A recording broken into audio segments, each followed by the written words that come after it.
Welcome to Prime Tale Studio. This channel is dedicated to stories that don't just entertain, but confront. Stories about time, choices, consequences, and the quiet decisions that shape an entire life. If you ever felt behind, uncertain, or trapped between who you are and who you know you could be, you're in the right place. This story is not meant to scare you. It's meant to be honest. If you're ready for the story, hit that subscribe button and turn on notifications so you never miss a story. Let's begin. I was 25 years old when I made the mistake that ruined my life. That sentence sounds dramatic when I say it now. But at the time, nothing about the moment felt dramatic at all. There was no warning, no sinking feeling, no voice in my head telling me to stop. The decision didn't feel dangerous. It felt normal. It felt reasonable. It felt like one of the many small choices people make every day without thinking twice. That's what makes this story uncomfortable. Because if you had asked me back then whether I was about to destroy my future, I wouldn't have hesitated before answering. I would have laughed, not out of arrogance, but out of certainty. The kind of certainty that comes from believing your life is stable, controlled, and safe. Nothing in my life felt broken. I woke up each morning to the same alarm I had grown accustomed to. Not early enough to feel disciplined. Not late enough to feel irresponsible. I moved through my mornings on autopilot, preparing for work without rushing, without resistance, without reflection. I knew exactly how long everything would take because every day looked almost identical to the one before it. There is a strange comfort in predictability. It creates the illusion that things are under control, even when they're not moving anywhere. I wasn't chasing anything, but I wasn't running from anything either. I had a job. I paid my bills. I showed up where I was expected. From the outside, my life looked acceptable, responsible, even calm. People didn't worry about me. No one pulled me aside to ask if I was okay.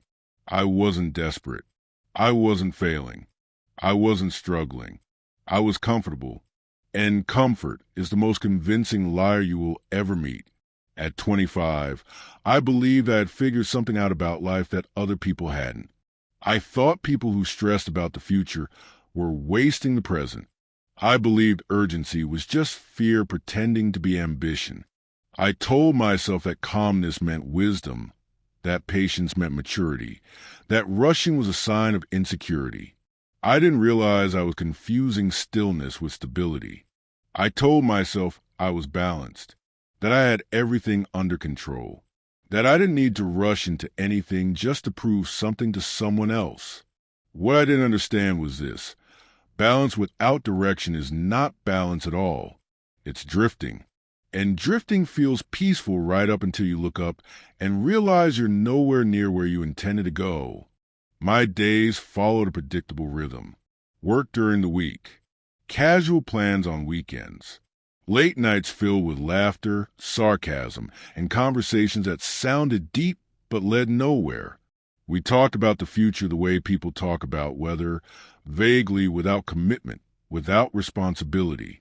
Dreams were treated like decorations. Nice to look at. Optional. Not necessary. Whenever ambition came up, it was framed as something excessive, something almost embarrassing. We joked about people who worked late, who sacrificed comfort, who took life too seriously. We called them extreme, obsessed, out of balance. And every time we did, I felt relieved. Relief is seductive. My job paid enough to remove urgency, and that was the real danger. If I had been struggling, maybe I would have fought harder. If I had been uncomfortable, maybe I would have moved faster. If something had been clearly wrong, maybe I would have taken action. But I lived in the most dangerous place possible. The middle. Not happy, not unhappy. Not fulfilled, not miserable. Just numb enough to delay change indefinitely. Whenever doubt tried to surface, I silenced it with a sentence I repeated so often it stopped sounding like an excuse and started sounding like fact. I'm still young. That sentence became my shield. Whenever responsibility knocked, I answered with it. Whenever pressure appeared, I deflected it with those three words. Still young, still time, still figuring things out. I said it to friends. I said it to family. I said it to myself so often that eventually I stopped questioning it altogether. Repetition turned into truth, or at least something close enough that I no longer felt the need to challenge it. My parents believed in me. They trusted me. They assumed I was quietly building something, laying foundations, moving forward in ways they just couldn't see yet. Their belief should have motivated me. Instead, it gave me permission to wait. I filled that permission with delay, waiting for motivation, waiting for clarity, waiting for confidence, waiting for the moment when everything would suddenly make sense and action would feel easy. Waiting felt productive. It wasn't. Waiting was just inactivity disguised as patience. The opportunity that could have changed everything didn't arrive with drama. There was no announcement, no life-altering event, no moment that felt important enough to mark on a calendar. It arrived quietly, almost invisibly, disguised as a conversation I nearly ignored. It began with a message from someone I hadn't spoken to in years. An old friend, someone I had always admired in a way I never admitted out loud. He was the type of person who wasn't afraid of effort, not reckless, not impulsive, just deliberate. The kind of person who treated responsibility like a requirement, not a burden. We met casually, talked about the past, laughed about old memories that no longer had any real meaning beyond nostalgia, compared notes on adulthood the way people do when they're still pretending they understand it. Then the conversation shifted. He told me what he was working on. There was no hype in his voice, no exaggerated promises, no shortcuts, no guarantees. He didn't try to impress me. He didn't try to sell me anything. He just explained the process. Work, learning, consistency, discomfort, sacrifice. He spoke about giving things up the same way people speak about responsibility, calmly and honestly, as if it were obvious, as if this was simply the cost of becoming someone better. As he talked, I felt something tighten inside me, not excitement, resistance. The path he described required giving up things I'd grown attached to, evenings I enjoyed, weekends I protected, comfort I had carefully arranged my life around. It required humility, the kind that comes with starting again as a beginner, with admitting you don't know what you're doing yet. I nodded while doing calculations in my head. Time, energy, ease. What would this cost me, and what would it take away from the life I was currently enjoying? I told myself I was listening. In reality, I was already planning my escape. When he finished, he didn't pressure me. He didn't push. He didn't try to convince me. He just looked at me and said something simple. Think about it. I agreed. That moment didn't feel important. It was. I went home and returned to my routine. My life absorbed the conversation without resistance. Days passed, then more days. Nothing changed. That familiarity reassured me. If my life still felt fine, why disrupt it? I told myself I would decide later. Later became tomorrow. Tomorrow became next week. Next week became silence. When he followed up, I already knew my answer. I said no. I wrapped it in careful language. I said I wasn't ready. I said I wanted to enjoy my youth. I said I needed more time to figure out my direction. Everything I said sounded reasonable, mature, responsible. None of it was honest. I wasn't afraid of failing. I was afraid of trying. After I said no, nothing collapsed. No punishment arrived. No immediate regret appeared. Life continued exactly as it had before, and that silence convinced me I had done the right thing. I didn't understand then that some consequences don't arrive immediately. They wait. They let you feel safe. They let you believe you escaped. They let you move forward unaware that the damage has already been done. And that is where everything truly began. After I said no, nothing happened. That was the most dangerous part. No consequences arrived to teach me a lesson. No regret rushed in to correct my thinking. The world didn't punish me for choosing comfort. Instead, it rewarded me with familiarity. My routine stayed intact. My evenings remained free. My weekends stayed protected. I slept without anxiety and woke without urgency. On the surface, I had chosen peace, and for a while, I believed that was enough. I moved through my days with the quiet confidence of someone who thought they had avoided a mistake. I told myself I had been smart, practical, mature. I had chosen stability over risk, calm over chaos, certainty over discomfort. But peace without progress doesn't stay peaceful. It slowly turns inward. At first, the change was almost invisible. Conversations with friends began to shift in subtle ways. The laughter was still there. The jokes still landed. But underneath them, something had changed. People talked differently. Not louder, not prouder, just more specifically. They spoke about skills they were learning, about projects that scared them but excited them, about sacrifices they were making without drama or self-pity. Their words carried momentum. Mine carried maintenance. I stayed the same. At first, I told myself that was fine. Everyone moves at their own pace, I repeated. Comparison is unhealthy, I reminded myself. I framed my stillness as self-acceptance, as balance, as patience. In truth, I was using self-compassion to justify self-neglect. Weeks passed, then months. Time began behaving differently. It no longer moved in days and moments. It moved in seasons, in years. Entire stretches of life passed without leaving a clear memory behind. At 26, I noticed something unsettling. My energy was lower, not physically, mentally. I wasn't exhausted from effort. I was exhausted from repetition, from doing the same tasks, having the same conversations, waking up to the same future every day. Mondays began haunting Sundays earlier and earlier.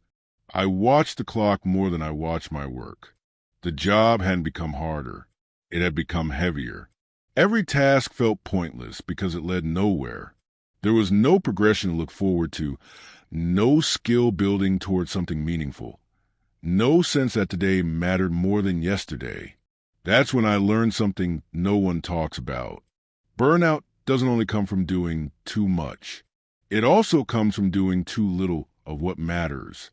I tried to fix the feeling the way most people do. I rested. I took time off. I planned vacations. I told myself I just needed balance, that I was overthinking everything. The relief lasted briefly, sometimes days, sometimes hours. Then the feeling returned, unchanged. A quiet dissatisfaction that followed me even when nothing was technically wrong. A sense that something was being wasted, though I couldn't point to what exactly. That made it easier to ignore. So I drowned it. Entertainment became my refuge. Social media became my background noise. Every free moment was filled, so I wouldn't have to sit alone with my thoughts. Silence became uncomfortable. Thinking was dangerous. Thinking reminded me of the door I had closed. By 27, the pressure became harder to ignore. Friends stopped talking about ideas and started talking about plans. Not dreams. Plans. Timelines. Milestones. Next steps. Their uncertainty was shrinking, replaced by direction. Mine was expanding. I smiled, nodded, encouraged them. I became good at celebrating other people's progress while quietly avoiding questions about my own. I learned how to redirect conversations just before they reached me. What are you working on these days? I hated that question, not because I didn't have an answer, but because the answer embarrassed me. I was working on maintaining, on surviving, on keeping everything exactly the same. Admitting that, even silently, felt like failure. So I told myself this phase was temporary, that something would click, that motivation would arrive eventually, like it always seemed to in stories. Nothing clicked. Time doesn't wait for motivation. At 28, comparison stopped being passive. It became sharp, painful.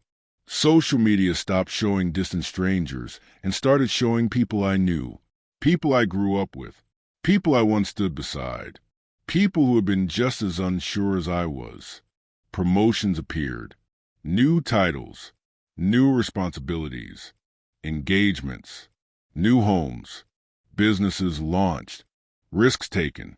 Each announcement felt like a reminder, not that I was behind, but that I had chosen to stand still. I told myself not to be bitter. I was, not toward them, toward myself. That bitterness showed up quietly, in shorter patience, in defensive jokes, in irritation I couldn't justify. I avoided conversations that made my stagnation visible. I withdrew from situations that reminded me of time passing. I began to feel trapped, not by circumstances, by my own decisions. That's when I tried to go back. I searched for opportunities, similar to the one I had rejected. I watched tutorials late at night. I sent messages I should have sent years earlier. I told myself this time would be different, that I was finally ready. I started things. Briefly, enthusiasm flared then faded. Without urgency, effort collapsed under the weight of comfort. Discipline felt unnatural. Focus felt fragile. Excuses returned easily. Fatigue followed. By then, the gap had widened. Learning felt slower. Confidence felt brittle. Every beginner mistake felt heavier because I believed I should have been past this stage already. I wasn't competing with other people anymore. I was competing with time, and time was winning. The hardest moments weren't public failures. They were private ones. Quiet nights, lying awake, replaying conversation where everything changed. Hearing the words, "think about it," echo years later. Imagining alternate versions of my life that no longer existed. Regret doesn't shout. It whispers. It asks questions that don't have answers. What if you had tried? What if you had been uncomfortable for a while? What if you had said yes just once? Those questions followed me everywhere. By 29, panic gave way to exhaustion. I wasn't scared anymore. I was tired. Tired of pretending I was fine. Tired of explaining delays. Tired of hoping something external would rescue me from decisions I refused to undo. That's when the truth became unavoidable. I hadn't failed. I had avoided. Avoided discomfort. Avoided effort. Avoided growth. And avoidance had charged interest. It had cost me time. It had cost me confidence. It had cost me options. That realization didn't inspire me. It broke me. Because once you see the pattern clearly, you lose the ability to blame anything else. No people, no circumstances, no luck, just choices. Mine, that was the lowest point. Not because my life was collapsing, but because I finally understood that I had carefully built a life that could never fulfill me. And that understanding marked the end of denial. The change did not arrive as motivation. That's the lie people tell when they talk about turning points. They describe sudden clarity, explosive inspiration, a dramatic surge of energy that fixes everything at once. That version of change makes for good stories, but it rarely reflects real life. What arrived for me was quieter, heavier. It was exhaustion. I reached a point where continuing the same way hurt more than the idea of changing. Avoidance stopped protecting me. Comfort stopped comforting me. Distraction lost its power. The routines that once made me feel safe began to feel suffocating. I remember the night clearly, not because it was dramatic, but because it was ordinary. I was alone, scrolling mindlessly, consuming content designed to keep me numb. Other people's progress filled the screen, while my own life remained paused. And then something unfamiliar surfaced. Not panic, not fear, clarity. For the first time, I stopped asking why my life looked the way it did. I didn't need explanations anymore. I didn't need theories or excuses. I already knew. I had built it, not in one catastrophic decision, but in thousands of small ones. Every delay, every rationalization, every moment I chose ease over effort. Every time I postponed becoming who I knew I could be.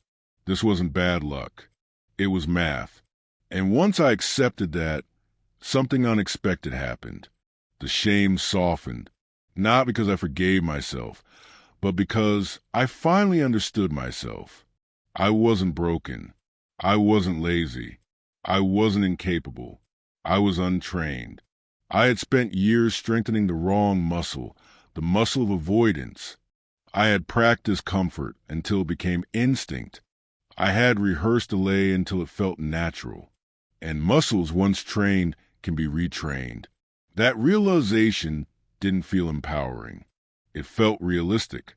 And realism was enough. I stopped waiting to feel ready. Readiness had betrayed me for years. Instead, I acted while afraid, while uncertain, while uncomfortable. I didn't aim for transformation. I aimed for movement. The actions were small, embarrassingly small. I woke up earlier than I wanted to, not to feel productive, but to feel resistance. I stayed with discomfort longer than I liked. I finished tasks even when motivation never arrived. I stopped negotiating with myself. There was no breakthrough moment, no sudden confidence, no overnight change. Progress was slow because it was real, and for the first time, slowness didn't discourage me. I finally understood something I had missed at 25. Speed matters less than direction. I also had to face something painful. I had to grieve. Not a person, a version of myself.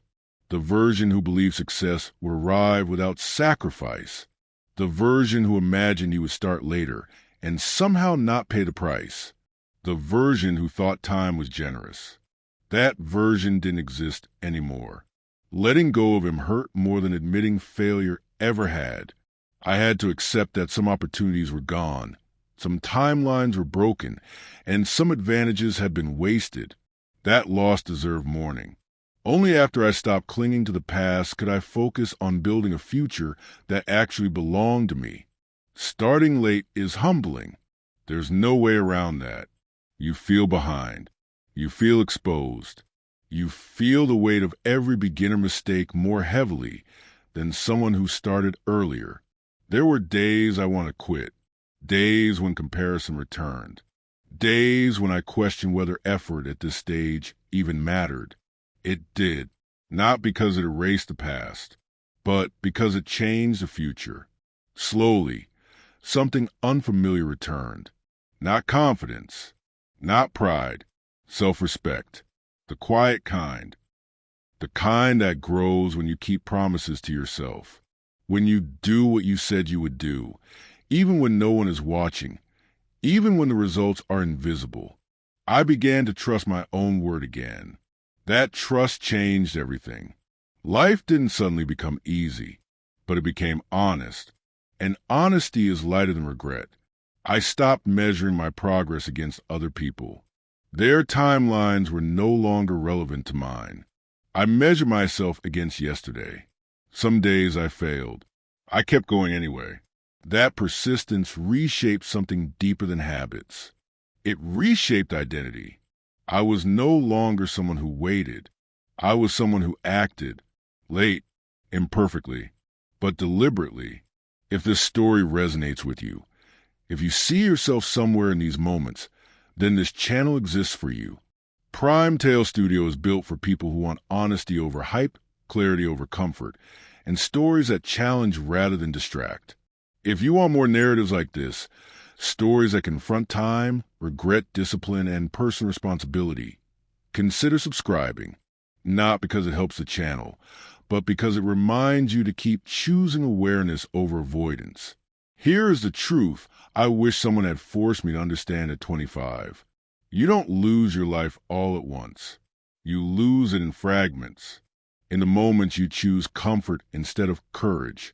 In the days you delay becoming who you know you could be. In the excuses that sound gentle but quietly steal your future. The mistake that ruined my life at 25 was not failure. It was postponement. It was believing time was neutral. Time is not neutral. It rewards action, and it punishes delay.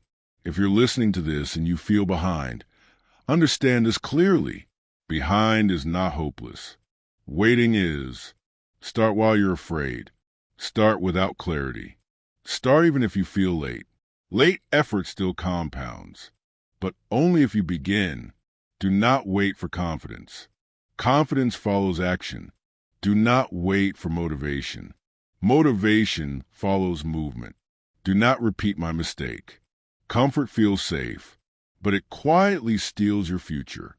Choose discomfort now, so you don't have to live with regret later.